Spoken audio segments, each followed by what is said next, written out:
Well, good morning, everybody, and welcome. It is with the greatest of pleasure that on behalf of the Muhyiddin Ibn Arabi Society and the Warburg Institute, we welcome each and every one of you to this two-day joint symposium titled Mirrors of the Transcendent in the Cosmos of Ibn Arabi, the Body as Metaphor of Divine Self-Revelation. My name is David Hornsby, and on behalf of the Society, of which I have the honor to be a trustee, I would like to thank Bill Sherman, director of the Warburg Institute, who has so successfully conducted its splendid Renaissance building project to restore the Institute's original mixture of discovery, display, and debate, such that we have all been invited to gather here today in this fantastic new lecture theatre, recently constructed and newly opened in the heart of this historic building which houses the Warburg Library. The Warburg Library is a collection of international importance in the humanities. With over 360,000 volumes available on open shelves, it is the largest collection in the world focused on the afterlife of antiquity and the survival and transmission of culture, with a particular emphasis on medieval and Renaissance studies. Great thanks are due to Professor Charles Burnett and Dr. Alessandro Scafi, who have been unfailing in their generous hosting of this symposium, whose title was proposed by Stefan Sperl, Emeritus Professor of Arabic and Middle Eastern Studies at SOAS. That the work and written legacy of Ibn Arabi, whose dates are 1165 to 1240, has become increasingly widely recognized as of profound importance to humanity in 2025 and beyond may be surprising to some. But the fact that so many of you have elected to come together here today for this unique in-person symposium speaks volumes for his relevance across countries, continents, and indeed the cosmos.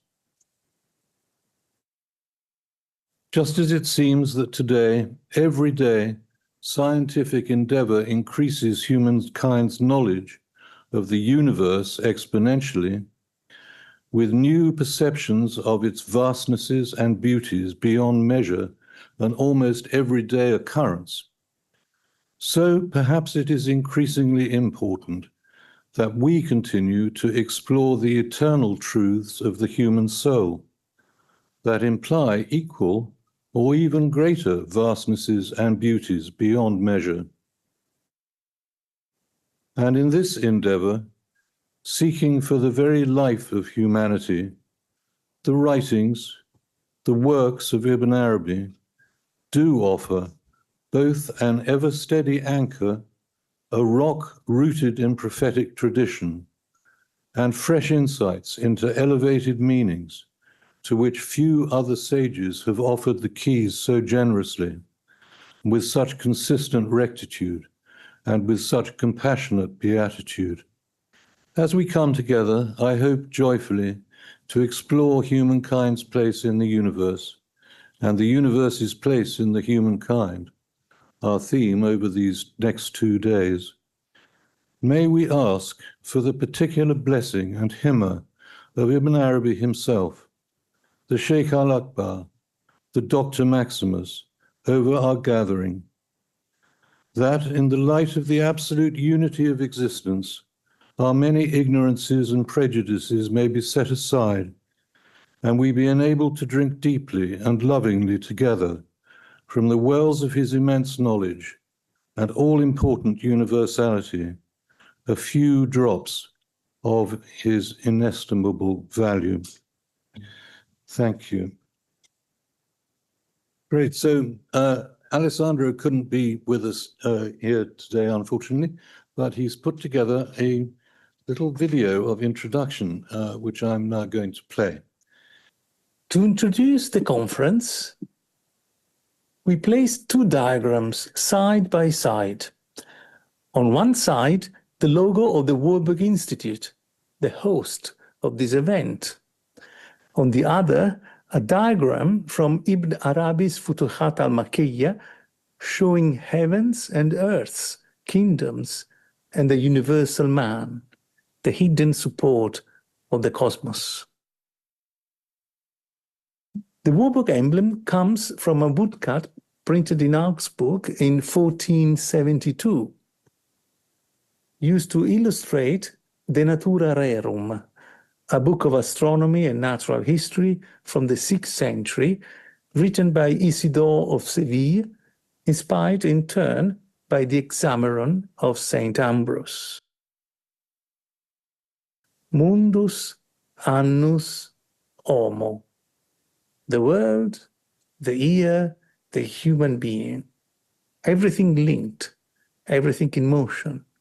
4 elements, 4 seasons, 4 humors, all part of a single dance.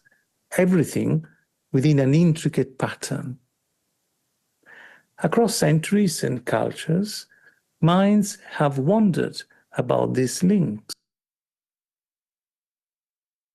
Yesterday, answers came through religious imagination. Today, science leads the way. Today, the universe feels infinite, boundless, ever-expanding. But in Ibn Arabi's diagram, the cosmos is finite, ordered, bounded, encircled by the divine throne, all-encompassing, ultimate boundary.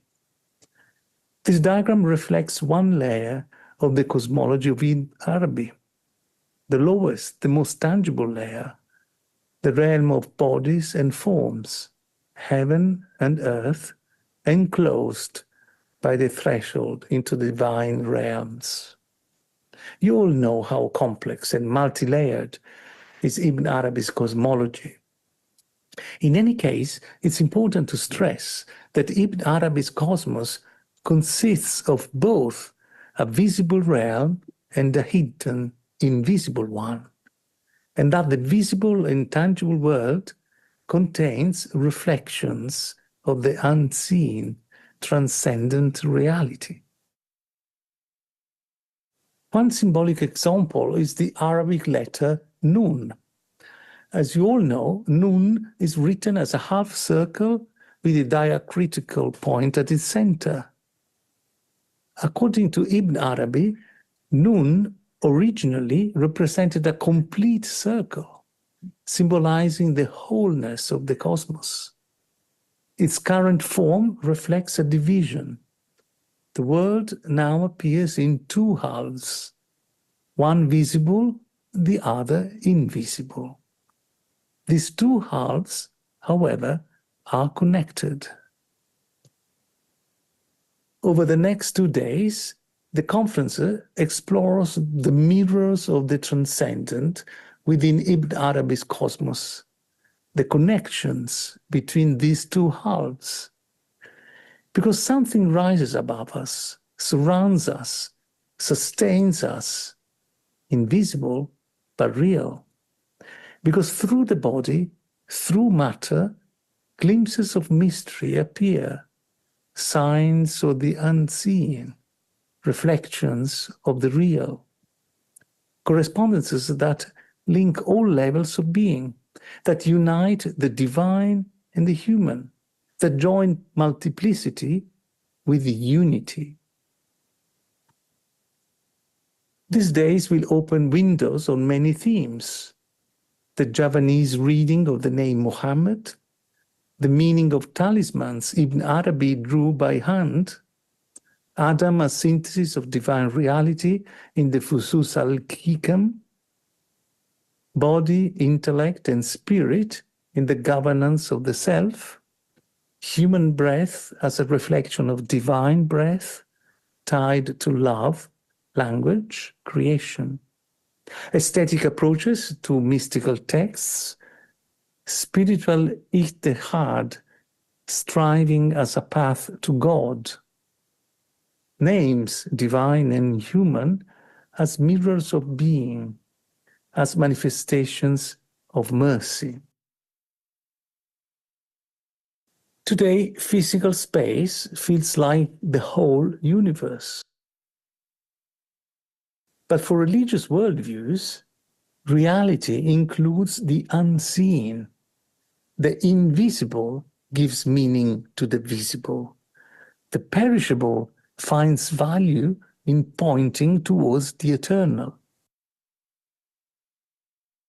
For Ibn Arabi, the world is the shadow, the zil, of the absolute, its exact dependent echo. This diagram turns Quranic verses into visual geometry. Allah is the one who created the 7 heavens in layers, and likewise for the earth. He is the one who has made the earth a place of settlement for you, and the sky a canopy. In Ibn Arabi's diagram, you see the outer sphere of fixed stars with the 28 manazil, stations of the moon, the 7 domes of the heavens, Saturn, Jupiter, Mars, Sun, Venus, Mercury, Moon, each heaven resting on a corresponding earth. 7 heavens, 7 earths. 4 kingdoms, mineral, plant, animal, human, and at the center, the universal man. That vertical line in the middle, the amad, the pillars. These are the invisible columns holding up the sky. This was the cosmology, how the medieval Muslim mind imagined the structure of creation.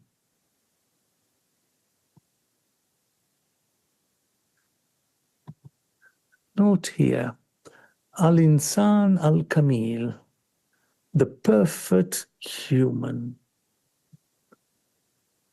The one who mirrors all divine names and attributes. The one who joins heaven and earth. The one who holds all possibilities, the axis of the world, the bridge between the visible and the invisible, the reflection of God in creation. In Ibn Arabi's thought, everything has divine origin. The spiritual and the physical, not separate, but woven together, linked through patterns, mirrors, correspondences. What is lower echoes what is higher. What is seen gestures to what is hidden, with a complex web of cosmological correspondences. I wish you all an inspiring and enriching conference. Thank you.